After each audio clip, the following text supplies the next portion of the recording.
Bismillahirrahmanirrahim. Assalamualaikum warahmatullahi wabarakatuh. Waalaikumsalam warahmatullahi wabarakatuh. Innal hamdalillah nahmaduhu wa nasta'inuhu wa nastaghfiruhu wa na'udzu billahi min syururi anfusina wa sayyiati a'malina. May yahdihillahu fala mudilla lahu wa may yudlilhu fala hadiyalah.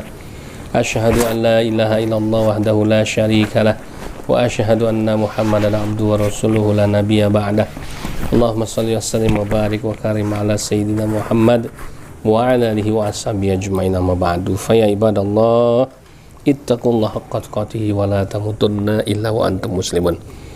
Ikhwah fillah yang dimuliakan oleh Allah Subhanahu wa taala, segala puja dan puji syukur kita panjatkan kehadirat Allah atas limpahan nikmat yang telah dicurahkan sehingga kita masih bisa mentalabul ilmi, masih bisa bersilaturahim, dan mudah-mudahan ini menjadi kebahagiaan dan juga pahala untuk kita. Amin. Salawat dan salam semoga terlimpah dan tercurah kepada uswasana junjungan kita, Nabi kita, manusia yang paling mulia, Nabi Muhammad sallallahu alaihi wasallam. Baik, sebelum kita mulai, kita lafadzkan basmalah bersama-sama. Bismillahirrahmanirrahim.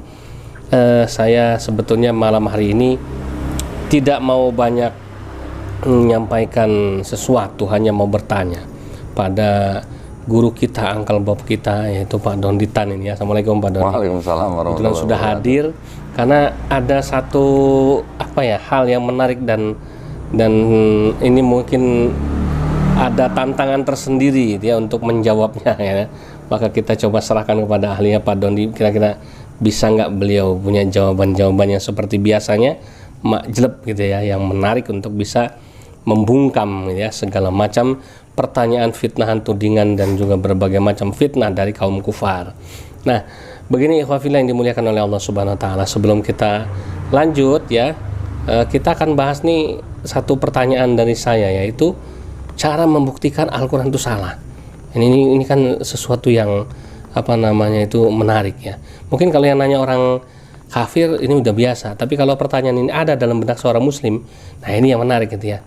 Tapi kira-kira ada nggak orang muslim yang bertanya cara membuktikan Al-Quran itu salah gitu ya? Tentu mungkin kita kembali lagi kayaknya nggak ada. Namun orang-orang di luar Islam selalu berusaha untuk membuktikan kesalahan-kesalahan Al-Quran itu. Nah ini yang menarik gitu ya.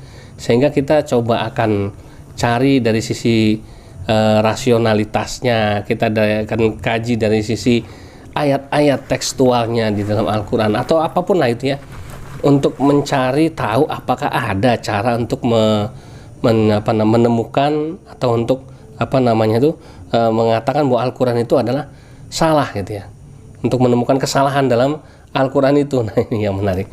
Nah tapi sebelumnya kita ingatkan lagi kepada seluruh pemirsa penonton setia yang baru bergabung, terutama ya, silahkan saksikan channel Donditan dan juga channel LSK Al Hadid. Jangan lupa subscribe ya, like, dan juga berikan komentar yang positif. Boleh bertanya, boleh diskusi dan lain sebagainya. Selama diskusinya sopan, kita akan layani dengan sebaik mungkin. Dan jangan lupa klik tombol notifikasi loncengnya untuk mendapatkan video-video terbaru dari kami berdua.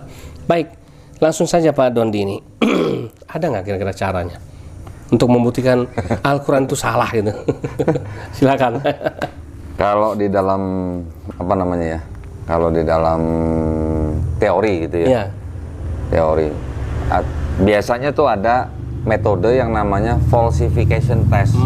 Ya, falsification test itu adalah cara untuk membuktikan salah. Ya, sesuatu itu salah gitu ya. Ya, contoh lah, setiap teori lah, bahkan di produksi pun gitu. Saya juga dulu di manufacturing ya. Saya pernah bekerja di manufacturing. Di dalam sistem produksi itu juga ada, misalnya ada beberapa meja nih, station gitu ya. Di sekian proses station, itu pasti nanti ada satu station yang khusus hanya untuk membuktikan produk ini gagal gitu loh. Itu namanya falsification test gitu. Kalau dia memang gagal di station itu, ya produk itu nggak akan keluar, gitu kan? Itu kan salah satu metode dalam menjaga kualitas, gitu kan? Nah, demikian juga kalau misalnya di dalam sains, gitu ya. Setiap teori itu pasti harus melalui uji kegagalan dulu atau falsification test. Seperti contoh dulu scientific terkenal gitu ya, Albert Einstein. 100 tahun yang lalu dia udah mengajukan teori begini gitu. itu apa namanya terbukti benarnya tuh dalam waktu 100 tahun. Nah, itu kan luar biasa ya. Betul. Setelah 100 tahun baru terbukti teorinya Albert Einstein benar gitu. 100 tahun tuh nggak sebentar loh ya. Cukup lama ya. 1 abad ya. 1 abad. Nah, kalau kita bicara mengenai Quran, saya sangat terkesan dengan kajian waktu itu dari Dr. Zakir Naik. Ya, Dr. Zakir Naik waktu itu mengajukan beberapa cara untuk membuktikan Quran itu salah gitu. Nah, dari beberapa cara itu yang apa namanya? Yang utama itu ada 3 cara. Jadi sebelum saya mulai nih, caranya ada, Tat. Caranya ada. Tetapi tuh nggak ketemu. Bukan nggak ketemu, caranya ada, tetapi Allah sudah setting bahwa cara itu tidak mungkin bisa terjadi gitu. Oh, baik. Gitu ya. Caranya ada, disediakan caranya, tinggal manusia yang menjalankan, tetapi manusia itu tidak akan bisa menjalani itu gitu loh.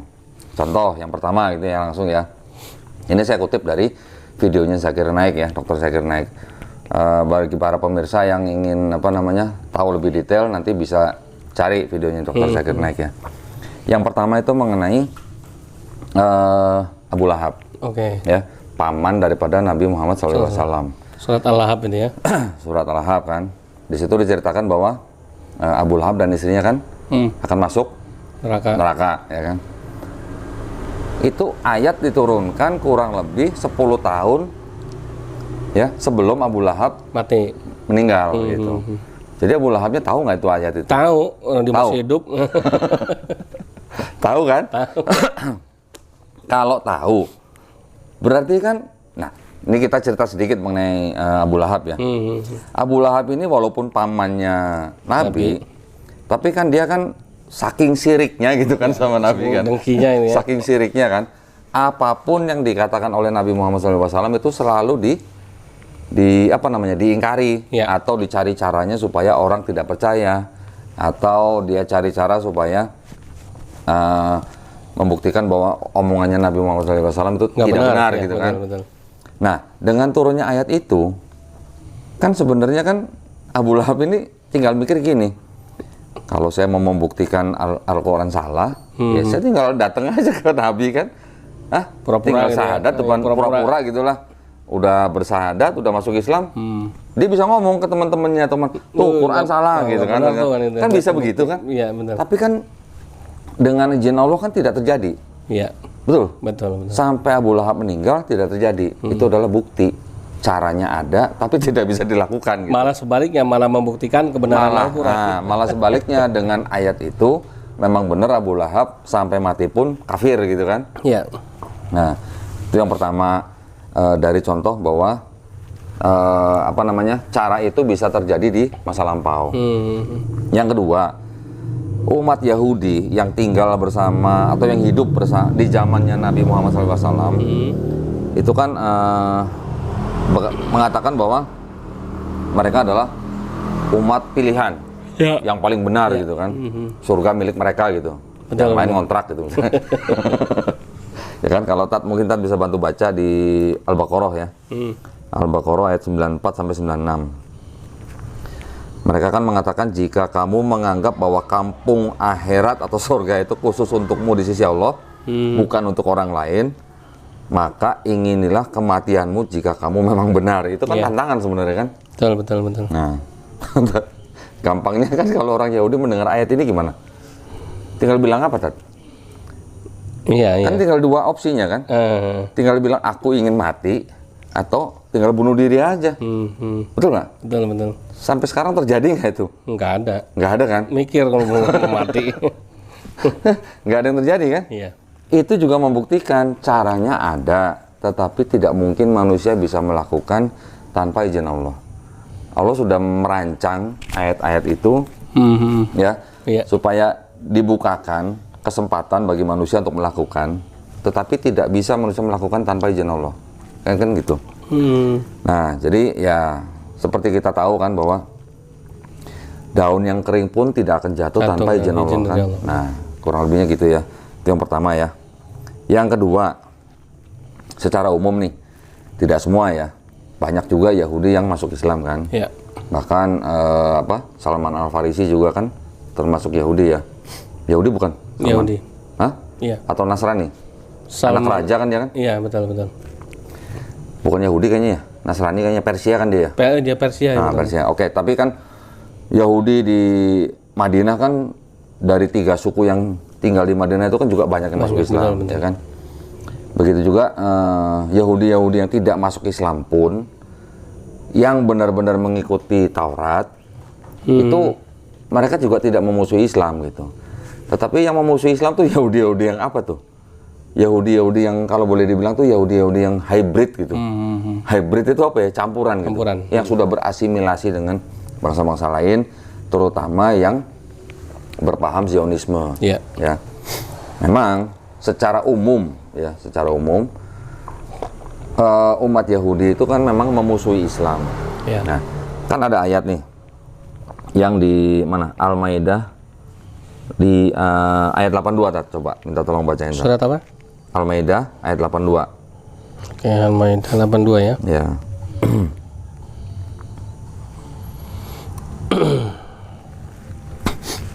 Memang masih ada Yahudi-Yahudi yang hormat dengan Islam gitu ya.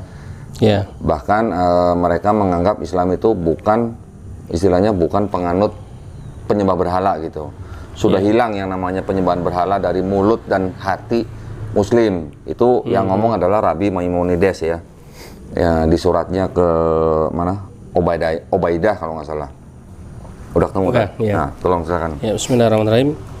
La tajidanna asyaddan nasi adawatan lil ladzina amanul yahuda wal ladzina asyraku. Wa la tajidanna qarabahum mawaddatan lil ladzina amanul ladzina qalu inna nasara. Dzalika bi anna minhum qissisina wa ruhbanan wa annahum la yastakbirun. Ya, artinya pasti akan kamu dapati orang-orang yang paling keras permusuhannya terhadap orang yang beriman adalah orang-orang Yahudi dan orang-orang musyrik. Ya. Yang paling keras permusuhannya adalah orang-orang Yahudi dan orang-orang musyrik. Nah, sekarang kalau orang Yahudi tahu nggak ayat ini, Tata? Yang mempelajari Quran nih, orang Yahudi. Tahu dong, pasti dong. Disebut namanya. Menurut Dr. Zakir Naik nih, beliau memberikan analogi seperti ini. Tinggal bikin aja kayak semacam fakta perdamaian lah. 2 tahun, 3 tahun, 4 tahun. Pura-pura nih. Salah nih, terbukti ayat gitu kan? Iya. Nggak musuhan kok. Nggak musuhan kan, damai kan? Ya walaupun sementara gitu. Iya. Terjadi nggak, Tat? Enggak. Ada nggak semacam kayak begitu? Ya enggak, malah semakin kelihatan permusuhannya. Ya kan? Sampai sekarang ya? Betul. Nah, jadi caranya sudah disediakan, tetapi manusia tidak mungkin bisa melakukan tanpa izin Allah Subhanahu wa taala. Ya. Itu yang kedua. Terus yang ketiga, cara untuk membuktikan Quran salah itu kan kalau diketemukan di dalam Quran itu ada kontradiksi. Ya. Allah sudah memberikan ayat-ayat yang tegas dan jelas ya di dalam Quran, bahwa di dalam Quran ini tidak ada yang namanya kontradiksi. Gitu kan? Coba Tat Yusuf tolong bacain di Al-Isra ayat 88 sama di surat An-Nisa ayat 82 gitu. Al-Isra 88 ya. Kan kurang lebihnya jika Quran ini bukan dari Allah Subhanahu wa taala, pasti ada pertentangan atau kontradiksi gitu kan. Baik, yang Al-Isra 88 ya. Bismillahirrahmanirrahim. Kulla in ijtama'atil insu wal jinnu ala ayyatu bimithli hadzal qur'ani la ya'tuna bimithlihi walau kana ba'duhum li ba'din dhahira. Nah, yang artinya katakanlah sesungguhnya jika manusia dan jin berkumpul untuk membuat yang serupa dengan Al-Quran ini, mereka tidak akan dapat membuat yang serupa dengannya sekalipun mereka saling membantu satu sama lainnya. Ya kan? Di An-Nisa ya juga sangat jelas bahwa sekiranya Al-Quran ini bukan dari sisi Allah, pasti mereka menemukan banyak hal yang bertentangan di dalamnya, kan begitu ya? Ada nggak, Tat? Pernah nemu nggak kontradiksi dalam Quran? Sejauh ini belum pernah. Belum pernah. Banyak, mungkin ratusan yang diajukan, mungkin banyak ya yang diajukan. Tetapi yang diajukan itu kadang-kadang beda konteks, ya. Beda terjemahan. Beda terjemahan. Betul. Ya. Kadang-kadang malah lucu gitu kalau melihat daripada ayat-ayat yang dianggap kontradiksi dalam Quran gitu ya. Upaya mereka. Jawabannya sebenarnya mudah. Ya. nanti para pemirsa juga bisa cari ya di apa namanya, banyaklah di internet apa saja yang mungkin diajukan sebagai kontradiksi dalam Quran ya, dan jawabannya juga banyak. Jadi sampai sekarang belum ada yang bisa membuktikan bahwa di dalam Quran itu ada kontradiksi kan? Ya. Itu pula yang membuat saya juga sangat apa namanya, terkesima gitu ya, terkesima gitu loh. Sudah Quran itu apa namanya, sejalan dengan sains, tidak ada kontradiksi ya, bahkan sangat berani gitu loh ayat-ayatnya gitu kan ya, menantang ya, kita menantang pula kan. Nah, jadi caranya tadi sudah disediakan ya, tapi manusia tidak akan mungkin bisa melakukannya dengan sampai sekarang dengan izin Allah Betul, Subhanahu wa Masya Allah ya. Kira-kira gitu tadi. Kalau bukan itu, seperti di Al-Quran dikatakan inna nahnu nazzalna dzikra wa inna lahu lahafidun. Kalau bukan Allah yang menjaganya, ya pasti udah dari kemarin-kemarin tuh. Ini kan tantangan ini yang 3 ayat yang disampaikan Pak Doni tadi, itu masih berlaku loh dari 1400 tahun yang lalu sampai sekarang. Ibarat kata, udahlah orang Yahudi tadi contohnya ya, Pak Doni bilang, apa namanya tuh, pura-pura berdamai segala macam. Udah selesai itu, gugur itu. Udah ketemu kesalahannya. Sebenarnya kalau ngeliat caranya sebenarnya mudah ya dilakukan ya. Gampang, tapi sebenarnya mudah ya. Tapi tidak mungkin bisa dilakukan manusia tanpa izin Allah Subhanahu wa taala. Betul. Kayak semacam yang pertama tadi mengenai Abu Lahab.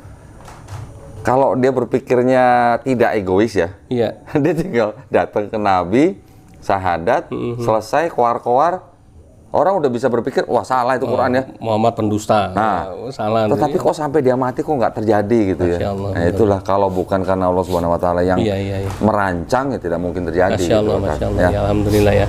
Ya, jadi ikhwafillah yang dimuliakan oleh Allah Subhanahu wa taala, maka jawabannya adalah ya kan, cara untuk membuktikan Al-Qur'an itu salah ada caranya tadi ya.